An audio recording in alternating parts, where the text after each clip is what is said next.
Greetings and salutations, friends, and welcome to my Excel spreadsheet.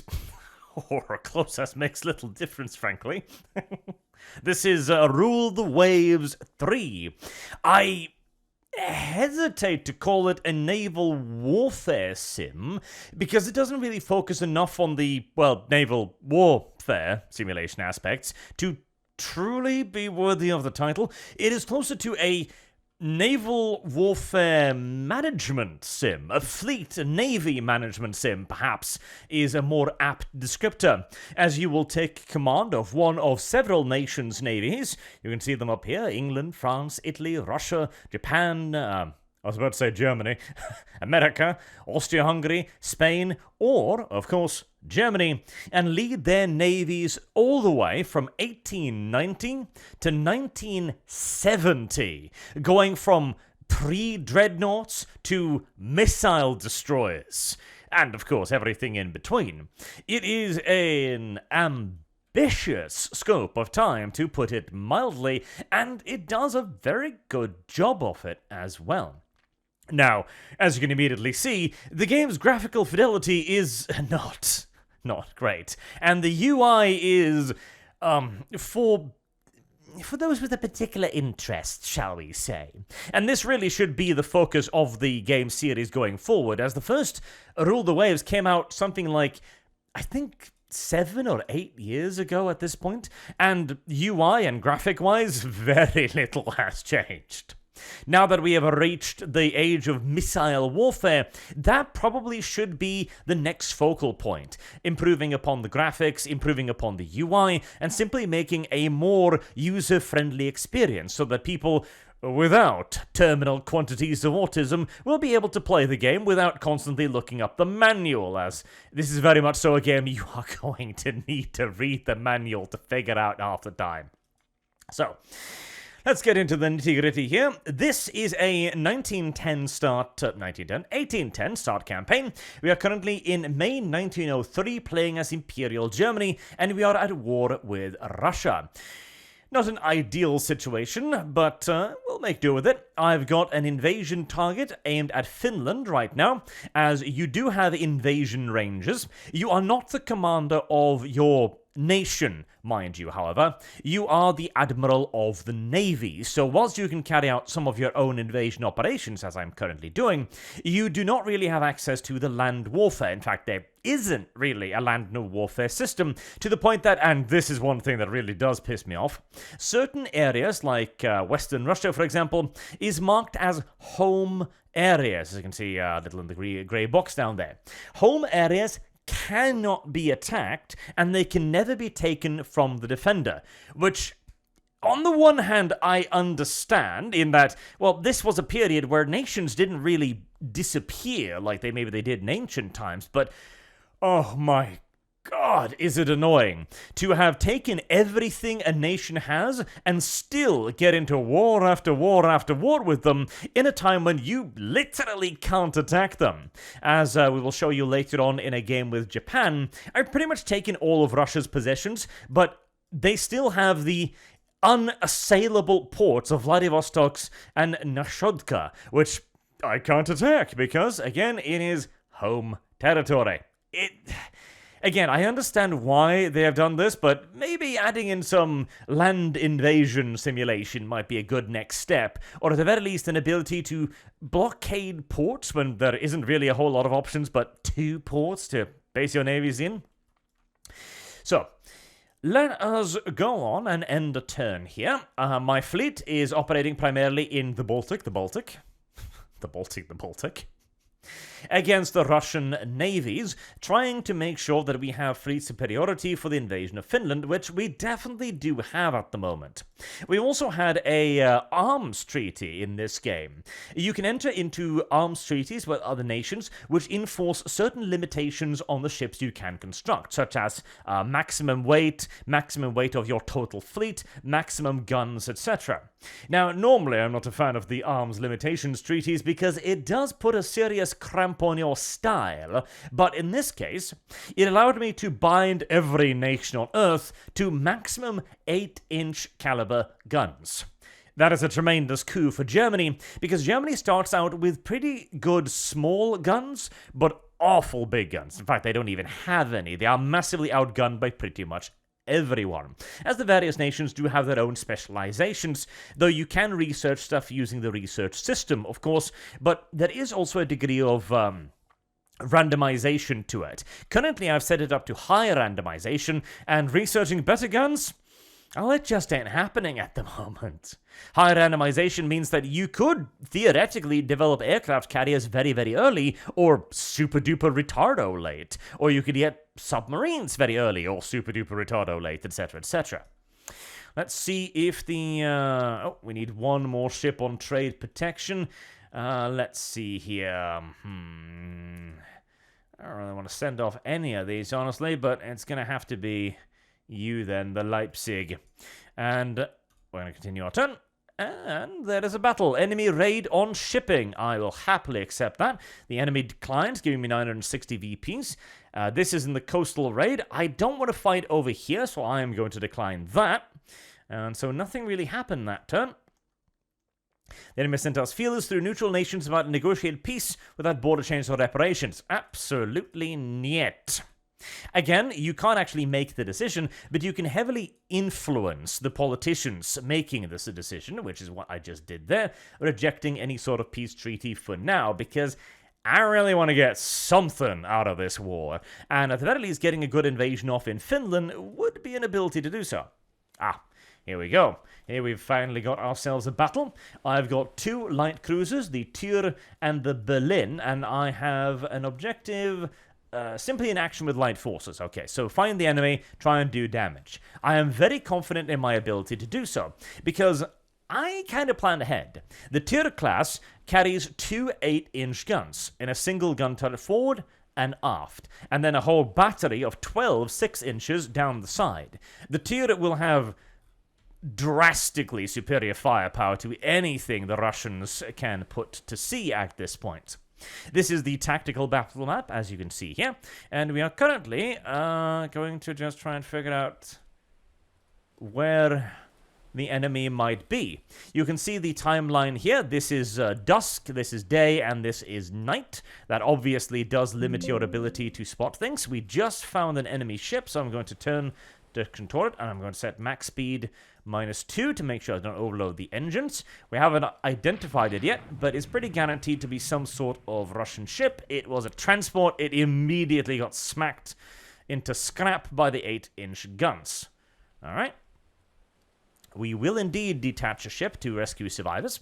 Rescuing survivors will give you extra victory points, and if you don't rescue survivors, the international community are going to be somewhat miffed at you, as, you know, it's considered a bit of a churlish thing to sink a ship and then not take aboard... Ooh, hello. Not take aboard the poor bastards splashing in the water.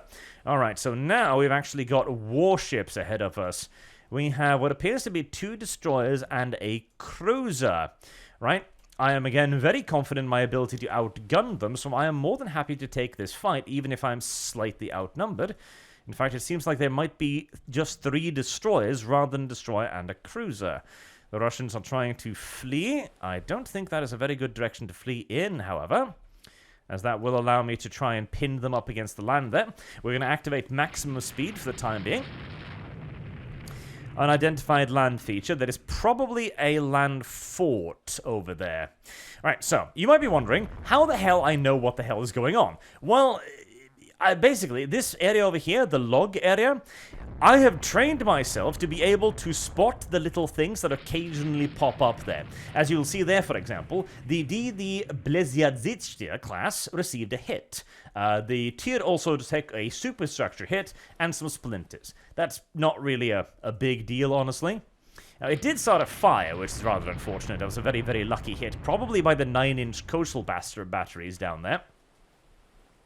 But it shouldn't be anything particularly dangerous. The log system is one of those UI elements that really needs a serious overhaul, because you do have access to the wider log here, which gives you the details of what exactly is happening. But, like, this is fine when there are, like, 5 ships on the scene, but then when there's, like, 20... oh, good luck finding anything relevant here. Like, it is just awful.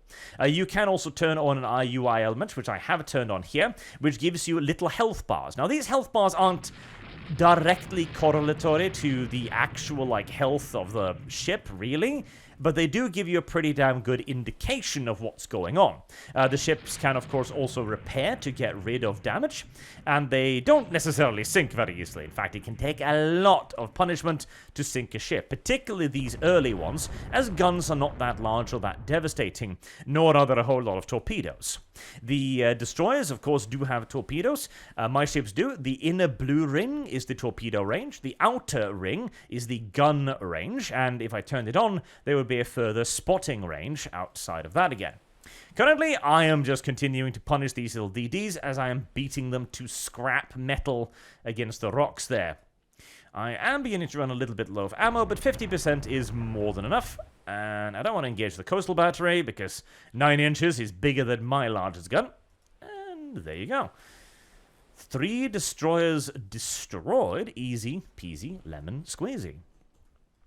The tier is continuing to fight the fire. I can also click on it to get an idea of what's going on. It has received a fair bit of structural damage, and it is also currently on fire. So simply just, calming down the engines a little bit, letting it go a little bit slower, letting the crew take an opportunity to try and repair the ship is beneficial.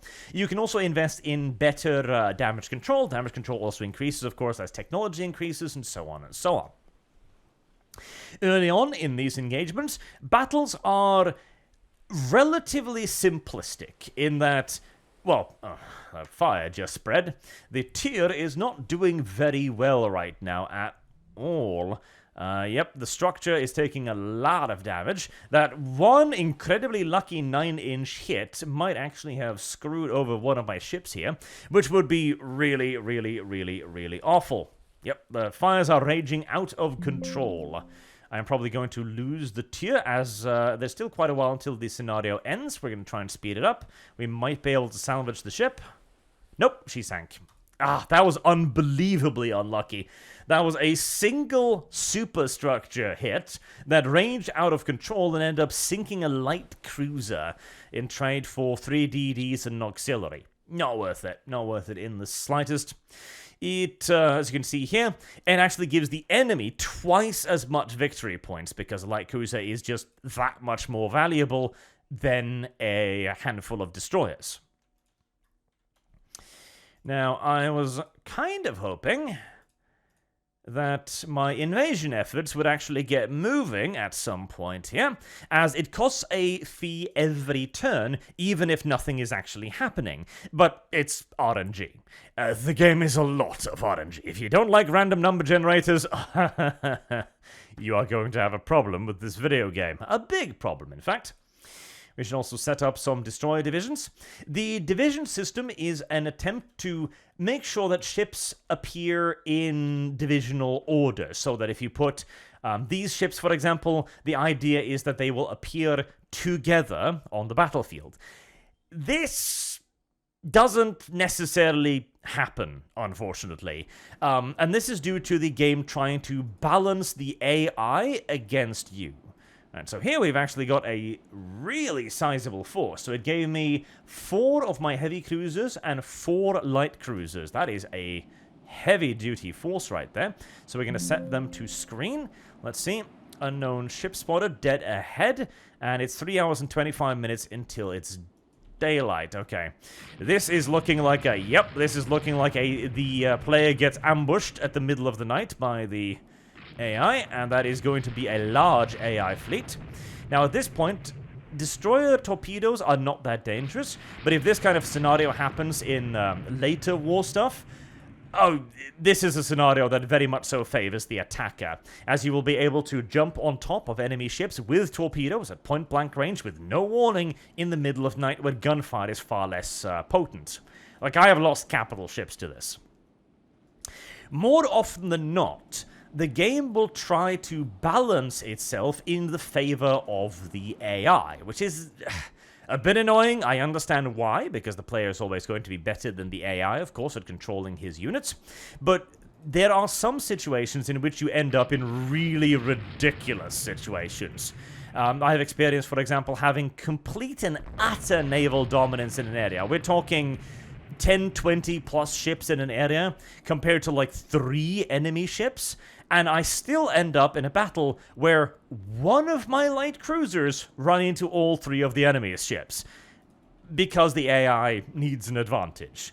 Now, of course, scenarios like that can happen. You know, sometimes you just get unlucky, or you have poor intelligence on the enemy and you get ambushed and so on. You know, it happens. But it happens a lot in this game. Especially considering the divisional structure, which you'd think, again, would make sure that, okay, if you put 5 light cruisers in a division, they will move together in a division. Not actually the case, which is a bit unfortunate. It does guarantee you that at least in larger actions, you will be able to get a decent force composition. By the way, the game has several settings to set up the size of battles. Go for the largest size possible, the super large. No other size is even worth considering, in my opinion, as you will just end up with a billion tiny little battles, rather than anything with actual value in it. Now, we sunk 2 destroyers and 2 corvettes and an auxiliary ship, but we only got a little bit more points than the enemy, and that's because one of the heavy cruisers were damaged. Heavy cruisers, of course, are a lot more valuable than these little ships I managed to sink there, so we only get about 100 victory points. And it doesn't seem like the AI is particularly interested in launching an invasion of Finland. So let me show you some of the later game nonsense as well, to give you a bit of an idea of how much you can actually do in the game. So let me take you to a game I have where I'm playing as Japan.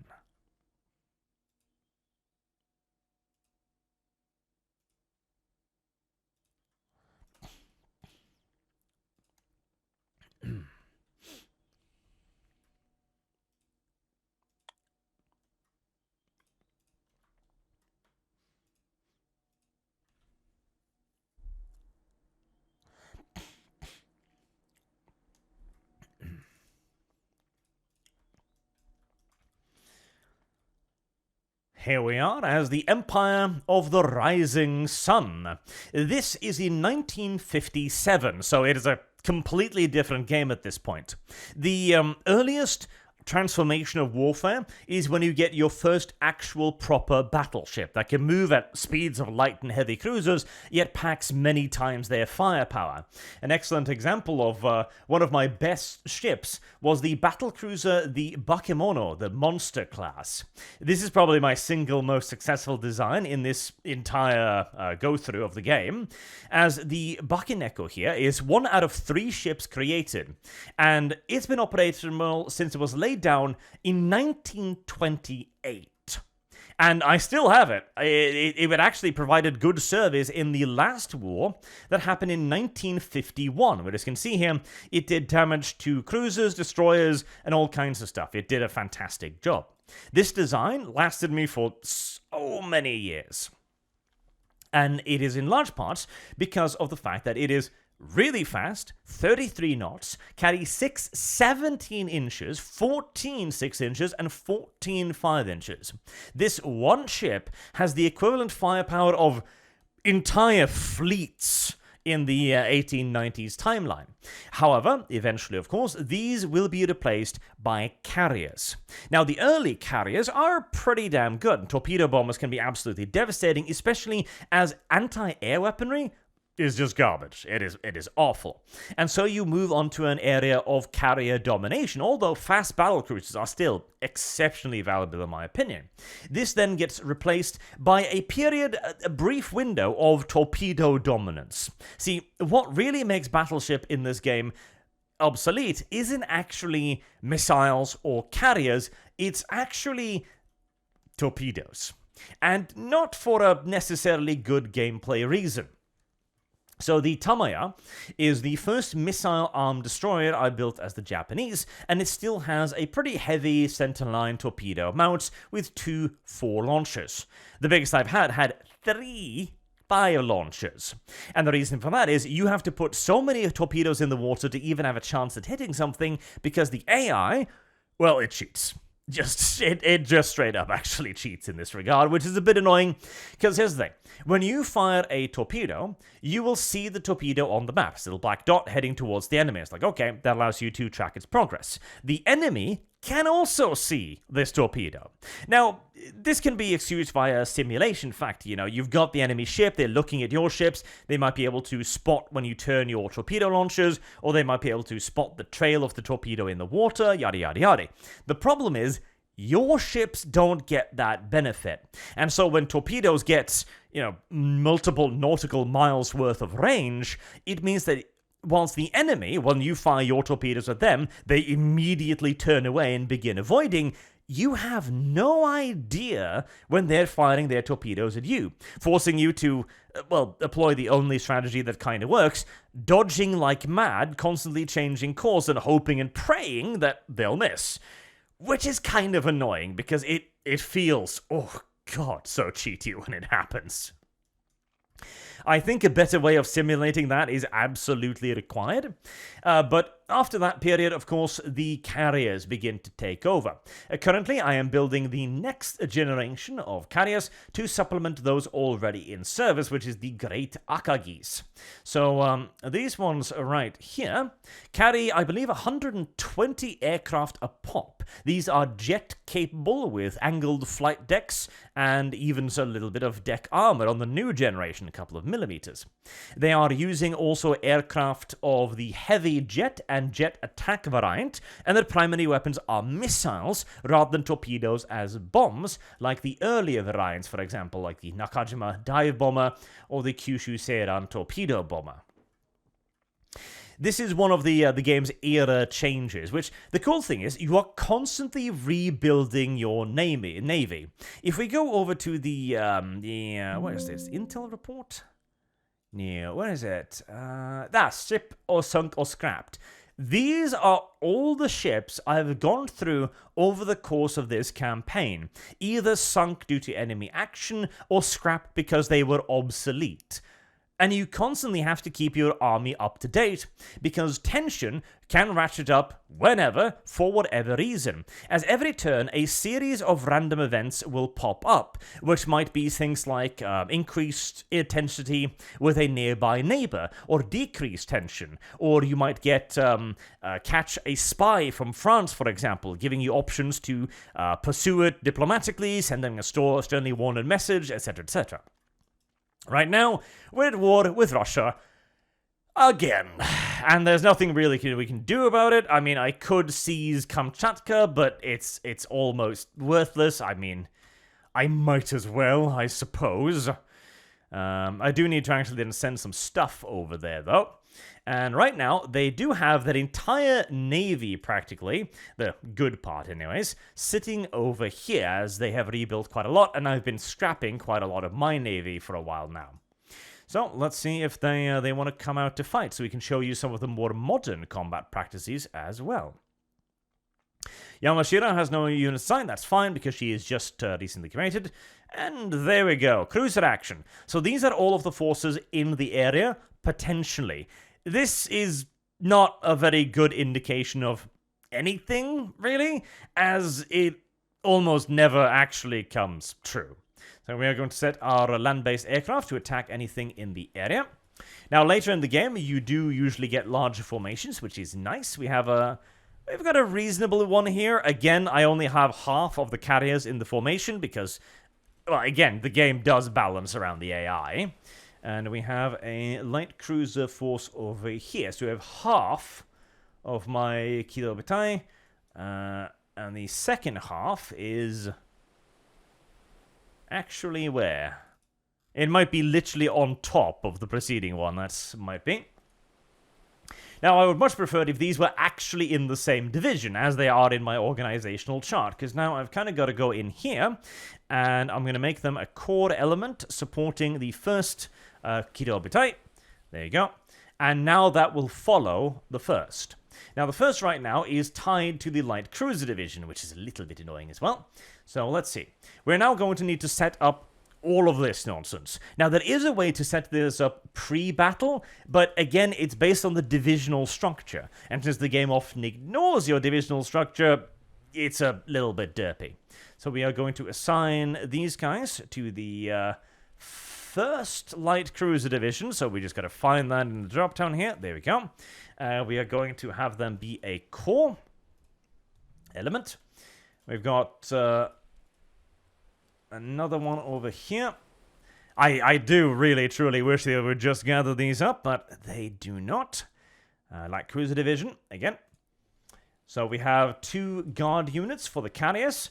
We are going to leave these attached, presumably, to the carriers. Yep, they're attached as they're supposed to. Good. And the other destroyer divisions should be attached to the Light Cruiser Division. That's fine. That will be with them as well. 4th Light Cruiser Division. Yep. So long as they're more or less accurately connected, that is fine. Right, so a cruiser division will begin moving forward.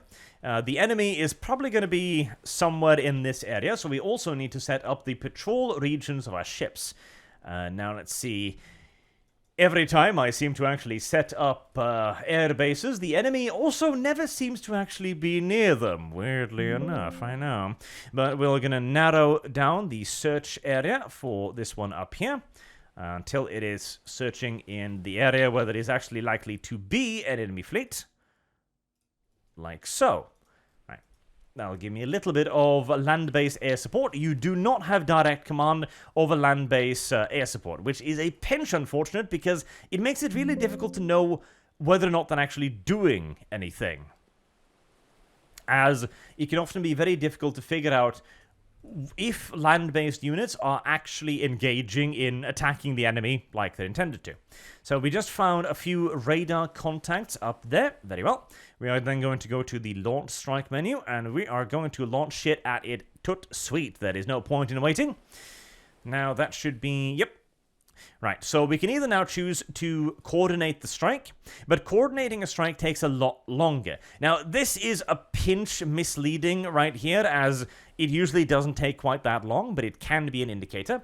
In this case, they would go to the target at 9:19 a.m., which is dusk. And if they need to land on the carrier at dusk, you could have some really, really, really big problems. So we are simply going to launch the strike as and when it leaves the carrier, nice and simple. With the speed of modern jet fighters, frankly, it's not really a problem, because they're so fast, they get there and back again almost immediately.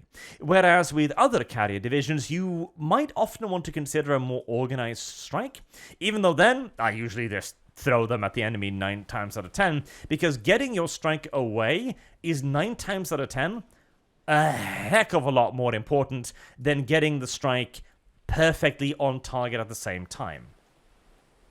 Now, we are also going to send some carrier airborne protection to the 1st Light Cruiser Division, and we are also going to make sure that the 2nd Carrier Division is going to send their cap as well for the 4th Light Cruiser to give us some protection against enemy aerial attacks. As for everything else, I am more than happy to launch a bit of an escalade here. So I'm going to order a flotilla attack. That is going to see the destroyers begin forming up and preparing to assault the enemy's formations with missiles. There you go. My first missiles are out of their racks. Missiles, of course, have a whole heaping heck of a lot longer range than anything like naval guns, which is what makes them so incredibly dangerous, as they were able to detect and engage targets using radar locks rather than line of sight. Right, the DDs are firing just an absolute wave now. I've got it set to ripple fire. The enemy is target locking Yuzuki, so we are going to be receiving some return fire any second now. We're going to slow it down a little bit. As you see, the missiles begin to streak out towards the enemy there, and return fire is starting to come in as well. There is some element of early ECM currently available, which screws with the guidance system of incoming missiles, but there's nothing like civs yet. That is in the game as well. So, our little Yuzuki here is in for probably a rather bad day, as there's not a whole lot of things that will be able to stop that missile from hammering into its hull. Beyond sheer good old-fashioned good luck, that is. My own missiles, too, are being fired at radar contacts, which is far from an ideal solution, but it's not a terrible one either. Let's see Yuzuki's luck today, shall we? Yuzuki was indeed lucky. She was not hit. My return fire barrage. Missile decoyed by countermeasures. Okay, yep. The ECM countermeasures actually managed to screw over that missile's guidance system. Whilst our counterfire... Oh, Izanami is hit by 2 missiles, however. The other DD. As the rest of our missiles go out as well. Now... have you not been? You haven't been, have you, you little dumbasses? Right, are you attached to... You're attached to the Kido Butai? Don't. Let's get you to the first light cruiser. There we go. And... the ships as well, the destroyers should be mounting flotilla attacks now. The orders are given on an AI basis, which means that sometimes... the AI will take a lot of time to actually carry out his orders. Sometimes it won't carry out his orders at all, it feels like. I would like a much better log system for figuring out precisely what was going on. Particularly when it comes to stuff like land-based aircraft, as it can be very difficult to figure out whether or not they actually did something in a battle. Alright, the missiles have done a fair bit of work. We are up against the entire Russian Navy here, it looks like. Or at the very least, a seriously sizable portion of it. We are going to cancel the flotilla attack to stop our destroyers from going crazy. One of the DDs hit by missiles is sinking. We are beginning to launch counterfire with torpedoes, as we are very, very close. That's fine. And the light cruisers will be able to partake. As you can see, the AI actively dodges the torpedoes, but as you can also see, I have no idea where the enemy's torpedoes are, so my only real option is to just... oh, yeah, I just got hit, for example. I hate this part. This is the one part I truly dislike about the game. I love the naval warfare aspect. Adore it. I love the... I think my favorite part is the building and the construction and the maintaining of your army. That is by far my favorite, or navy, more correctly. But the torpedoes I loathe, because it is such a obvious AI cheat that really does piss me off quite a bit. Alright, we've got some enemy aircrafts coming in as we begin to chase off the enemy. I didn't get a single torpedo hit there at all, as you can see. I do hate the zoom out. Alright, we're currently readjusting the strikes as our own our own aircraft are beginning their attacks. It's producing some good missile hits. Now, I do want to be careful to go too aggressive and too far with my light cruisers here, as this is not really the era of gun warfare anymore, but I've probably inflicted quite a lot of damage on a lot of Russian ships, so my light ships can now swoop in there at 30 knots and begin picking up some enemies as yet further of my own aircraft are swooping in. Lots more missile hits. Now is the time for a merciless pursuit of the routing enemies. We do want to be a little bit careful of torpedoes. Again, the only real option is to just simply do some random course changes and hope for the best.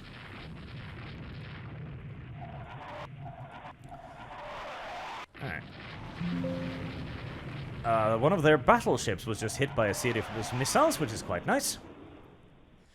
And that DD lagging in the back there is probably finally starting to get picked off. Yep, its engines are clearly screwed up.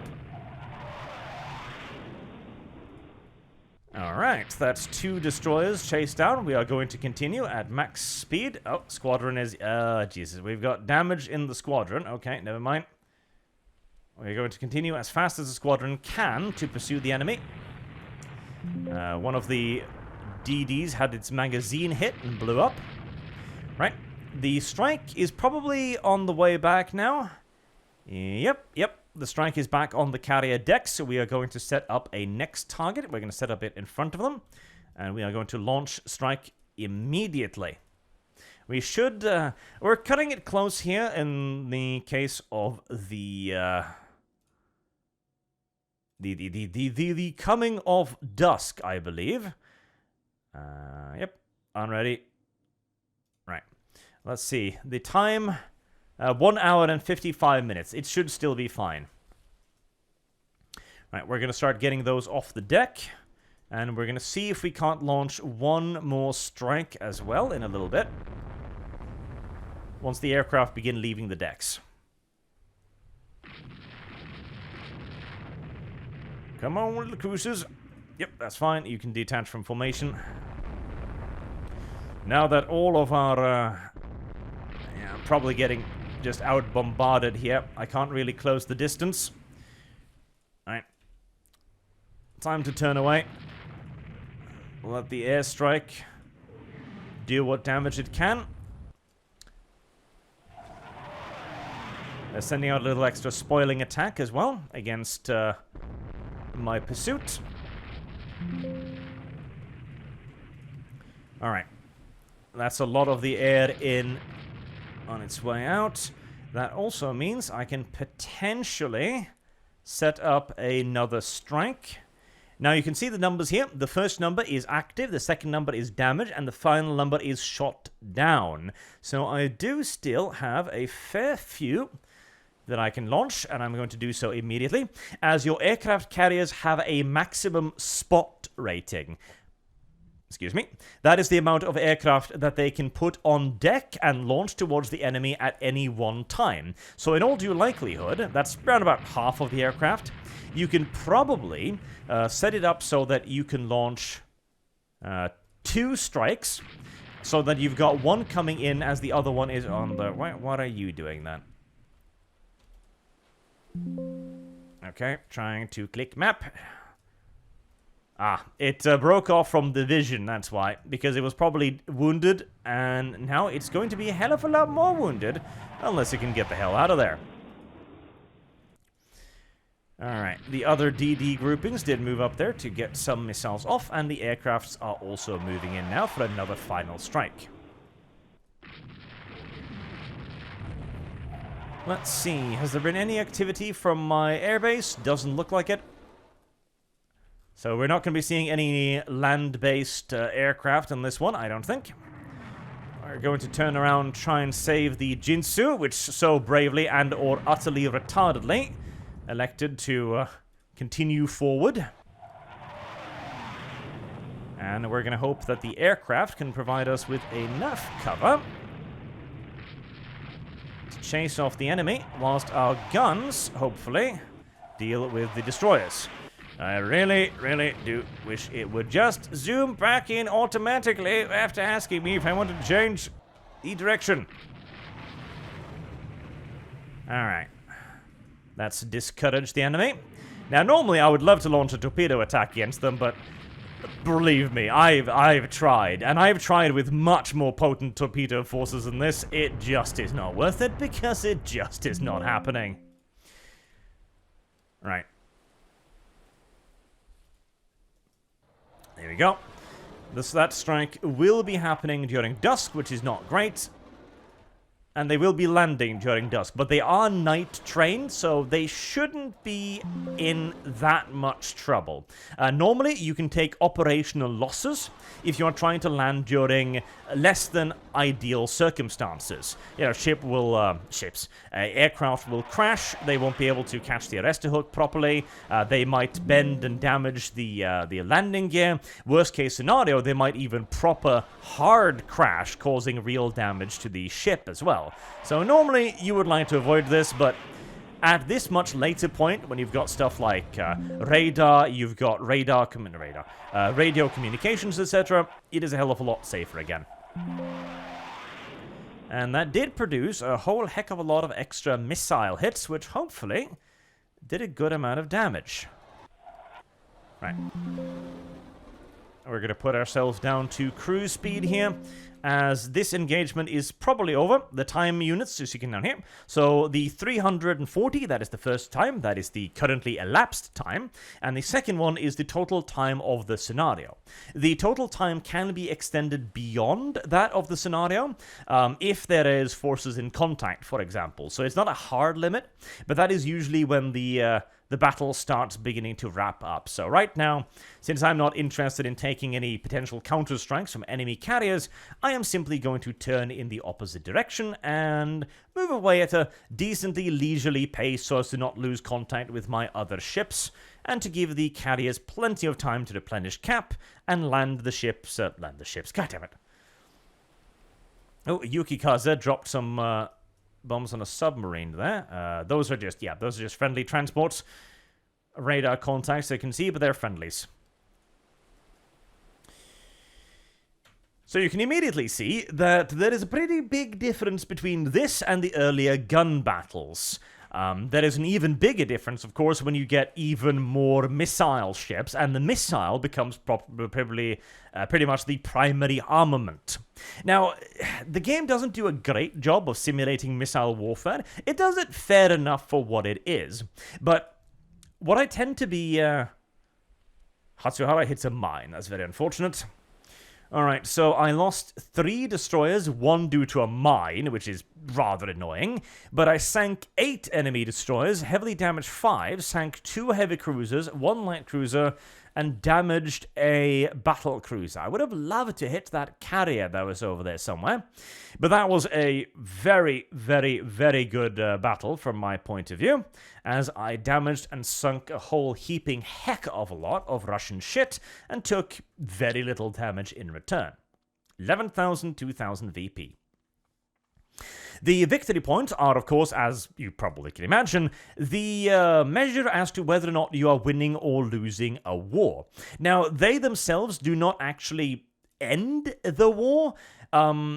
In fact, I've been in situations where I had like 50,000 VP and the enemy like 10, and I still couldn't end the war because it is partly an R&D decision. You can, however, end a war by blockading the enemy's mainland. For example, their homeland. If I was blockading the Baltic, then slowly but surely Russia would start increasing their unrest level. If the unrest level reaches a critical mass, there could even be a revolution in Russia. As I believe, are there any fascist nations around here? I don't think so. There's been almost no revolutions in this game whatsoever. I think... Is Spain? I don't even know. Italy might be. And these can force a nation out of war. For example, I gained a lot of this area due to France losing a really stupidly long protracted war, where they simply had to bail out at the end of it because they were literally revolts at home, giving the ability to pick up all kinds of little possessions all over the place. Again, the kind of annoyance is that if you're fighting against somebody who doesn't actually have any possessions to surrender, it all feels just a little bit pointless on occasion, but such is life. Let's also have a look at the second division now. So the second mobile division, the Kido Butai, is forming up quite nicely with the second generation super carriers, the Dai Yamaneko, as the Yamashiro, the Yamaneko, the Zukaku, and the Fuso will soon be joining us. They will have to be set up with their own aircraft groups, and it does take a very long time to train them. Like, these started training, I think, probably a year ago, and you can see the Amagi's group is still mostly poor, and the Shokaku still has fair and poor and good. Only the Akagi has actually been able to train up to veteran and good levels now. If you keep taking casualties, this will also drop drastically, to the point that if you're constantly getting your aircraft shot down, that will be a bit of a add-on effect as you take more and more casualties and your veterancy grows lower and lower. Now, you can supplement this also with land-based bomber, but again, the AI kind of cheats on that front, which... There's a bit too much favoritism towards the AI half the time, as in a previous war, the enemy as Russia, I was fighting down here to begin with, so okay, I'll build air bases there, as you can see the air bases are still there, and then, suddenly, okay, then we were fighting over here, okay, Well, I guess I'll build air bases here then. And then we were fighting over here. Alright, air bases over there. And then we were fighting over here. Every time I built an air base, the regularity of encounters switched away from my air base. To the point that right now, I feel like ground-based aircraft are almost entirely worthless. Particularly as you never know if they'll actually help. In this case, for example, I had ground-based aircraft born on Gensan. Now, they have more than enough range. My current medium bombers, let's see here. My current medium bombers have 1,176 nautical miles range with a heavy load. They were well in range. And then also, pretty gosh darn speedy at 507 nautical miles per hour. So they could have been able to reach down there, attack, and get back and land during dusk, for example.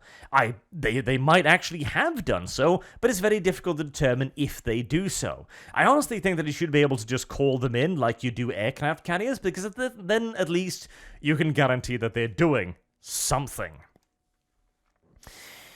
Let's also have a look at the ship designer here as well. So this is my favorite part of the game. The combat is satisfactory for what it is, but honestly, it needs more. My ideal game would be this management aspect combined with Ultimate Admiral Dreadnought's combat system, but with added carriers and missiles and all that good nonsense. Because the naval warfare simulation is very simplistic. It is simply just a series of dice rolls depending upon your weapon. Your rate of fire determines how many dice are rolled each turn, and then there's also a critical dice for added damage like fires, etc. It's very basic, it's not very simulated, and it can get really dumb, particularly in the early game, where half the time you will simply just be desperately chasing down enemies, driving around them, shooting them to pieces. There is also the problem that there is no match course systems in the game. One of the things I would love to see is the ability to engage with the enemy on a larger scale. So you saw me moving around the individual division last game. That's because micromanaging all of them basically isn't possible. Plus, when divisions lose sight of the command division, they return to AI control automatically. And so micromanaging a large battle is it's literally straight up impossible in my opinion. What would be really nice is if you could give certain orders to your overall admiral, like steam alongside the enemy and maintain fire, or attack the enemy with a flotilla attack, for example. That's an example of what I would like to see more of. Match the enemy's course and heading. One of the problems there too is that the enemy doesn't really do the whole course thing a whole lot. They usually just do all simultaneous turns, and it is rare to get a good battle line firefight going, which is a little bit disappointing. So, right now, since we're quite late in the game, you can, of course, build some pretty ridiculous battleships. It's a good idea to start with the auto-generation. That will then give you a decent hull with which to build on. It'll also add on some decorations. Most of this stuff, like the bridge and the smokestacks, etc., don't actually do anything. They are graphic add-ons, so that you can customize the appearance of your ship, and you can also customize their colors. Like, for example, if you're a good, honest, Waponese person, you'd want to paint your ship nice colors of red and white. The areas you can affect are a pinch limited, but, it's good enough for the relatively basic work that it is at the end of the day, and can give you at least a little bit of personality on your warships. You can also save these as presets as well. Now, of course, with all of the missiles flying around, battleships aren't necessarily all that useful, although early missiles aren't that devastating, and so a good heavily armored battleships can soak up a lot of damage. In fact, I imagine that a supercharged battle cruiser class would still probably be reasonably effective at this point. The problem is, since you can't see the torpedoes, but the enemy can see yours, this will simply just get sunk by a ridiculous quantity of torpedoes as you try to get to that critical range where you can really start laying into the enemy with a massed battery of guns. So the height of the battlecruiser is more like the 20s to 40s, where they are absolutely fantastic little critters. The future, however, belongs more to stuff like missile cruisers. So this design has superimposed ship-to-ship missile, 2 surface-to-air missiles. So we could probably add, actually... yep, we can add some more. Let's clear out all of these. And let's see. So heavy surface-to-surface missiles. We can get 4 of them with double torpedo tubes, which is quite nice. We can also give them reloads if we so choose when the technology is unlocked and so on.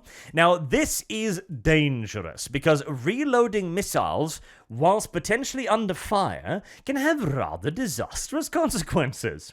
Which is why you maybe don't want to do this on something like a cruiser, which is at the end of the day relatively powerful and expensive and takes a long time to build. 24 months at 1,801 per month. Whereas a simple destroyer, if we create a random generator design here, for example, 18 months, 800. And it can carry a pretty comparable amount of missiles.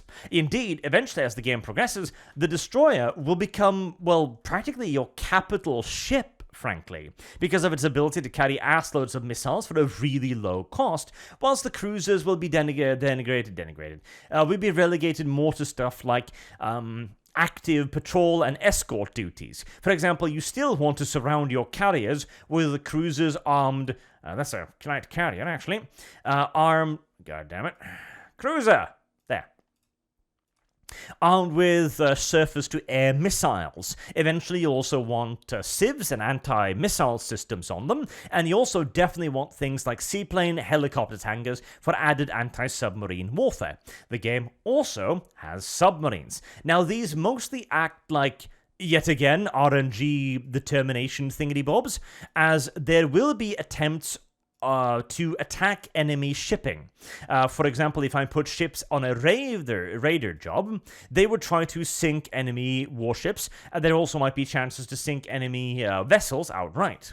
There is also mine warfare, in that ships that have mines, like for example the let's see here, the Kiraikan, literally the mine ship. These can lay mines. These mines will be scattered across the map, and the amount of mines that you can lay constantly depends on how many mine-laying ships you have, and how much mine-sweeping gear the enemy has. The more mines in an area, the greater chance of enemy ships hitting mines, being potentially damaged, or even potentially outright sunk. You can even sink very high-value targets doing this. The submarines works kind of in the same way, in that if you don't have enough anti-submarine warfare capabilities in a zone, the submarines can start killing your ships, perhaps even targeting capital ships, whilst also targeting transport ships. For most of the game, unless you are in a position to put the submarines near the enemy's homeland, however, I find them to not be very worthwhile. At one point, I had 100 submarines, because I tried to build literally the German ideal submarine fleet, and they were sinking like 2 transports a turn whilst I was war over here, because transport capacity, it doesn't properly simulate the need to supply forces in the field. So for example, if I was at war with England, this zone, I would probably be able to sink loads of ships, loads of transport ships and merchant ships, and England would be able to sink loads if they were over here. But since neither of us could reach, we were only sinking the occasional spawn transport ship in these areas here, with only like 2 or 3 casualties every turn, because it doesn't really simulate the amount of logistics you would need to maintain, armies in Singapore and Balikpapan, etc., etc. Which is a bit unfortunate. So, for some conclusions, the game is really addictive. Seriously, it is so much fun to just build up fleets, see the little counters tick down as you're working towards your bigger and better ship, and then throwing it into battle against the enemy. And then you get a really good design, and it just feels really great as you see it murder enemies. I had one point where all 3 of my early generation of Bakemonos, oh god, what were their names now? So there's the Bakeneko, the Godzilla, I think, and the Umibozu. All 3 of them happened upon an enemy convoy of transport ships. They sunk all 16 of them in an hour, and then simply sped off at 33 knots before the enemy could do anything to them. And when they tried to pursue, they simply turned around and made the complete scrap metal of the pursuing ships as well, as the Bakeneko's incredible firepower and speed meant that it could choose and pick and choose its engagements wherever it wanted. It's such a rewarding little design. It's also really cool to just manage your nations, constantly needing to worry about your budget, as you will get loads of events asking you about whether or not you want to see an increase in budget that might also include an increase in tension. So how much do you need the money? Do you need the money now? Do you want to risk war to get the money now? Like, how deep are you in debt? How badly do you need that next generation of ships? And of course, if you keep increasing the budget constantly, you might also increase unrest levels, as your nation seems to be spending assloads of money on ships that aren't doing anything, and so you might need to cut down on the budget to instead institute social reform programs, etc. You then also constantly need to curate your fleet. The only reason why the Bakenoko is still here, I have mothballed it. It's a museum ship at this point because I wanted to maintain its illustrious and long-serving history, which is indeed quite glorious.